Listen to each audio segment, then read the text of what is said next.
I was referred to as a monkey, chimp, ape, to get lynched, stupid nog.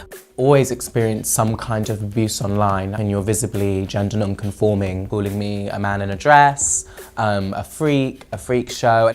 Literally, Twitter abuse made me buy a home security system. Shut up, you're fat, you're ugly, I should be raped.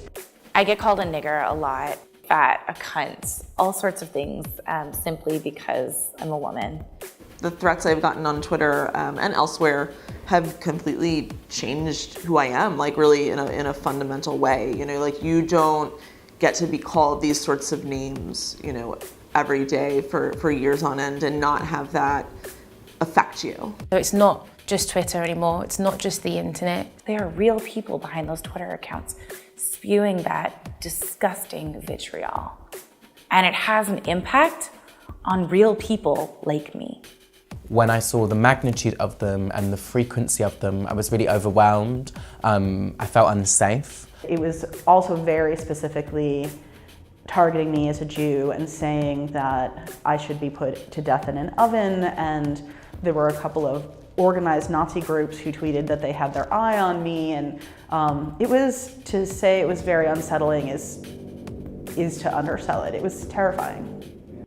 I received death threats a couple times a week, simply because I believe everyone should be able to have the right to be able to have access to birth control and healthcare and abortion. When you're being told that you should be killed and all these things, that's not just Twitter, that's affecting your psyche.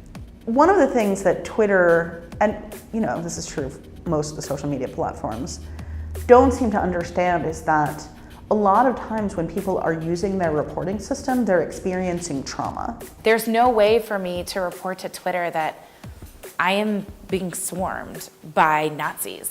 A lot of the reports, I was told, actually didn't get any physical response. And the most common response was that it didn't actually violate Twitter's terms and conditions. If somebody has violated the community guidelines, if somebody is being offensive and abusive online, Twitter should honour its own community guidelines. Twitter should be able to enforce its own rules, and it's not. I've completely shifted how I use Twitter and online platforms. I don't tweet out personal things. I'm really conscious of everything I put up. Definitely censor myself a lot more.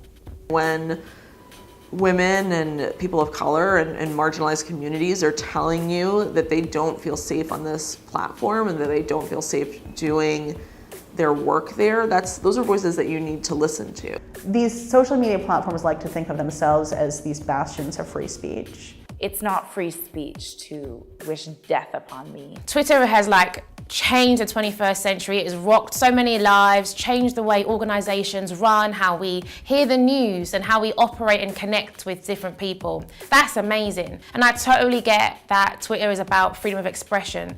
But if women can't be free to express themselves, there's a real problem and Twitter needs to address it. If people said to me the things they say to me on Twitter in a public square, that would be harassment, right? This is how institutional racism thrives. This is how institutional misogyny thrives. This is how institutional xenophobia thrives. And this is how queer folks, people of color, feminists, trans folks, all of us are discriminated against because these are people who have these thoughts and they're able to freely spread them on Twitter. If Silicon Valley can invent a self-driving car, they can figure out how to address the abuse on their platforms. They just have to care about it enough.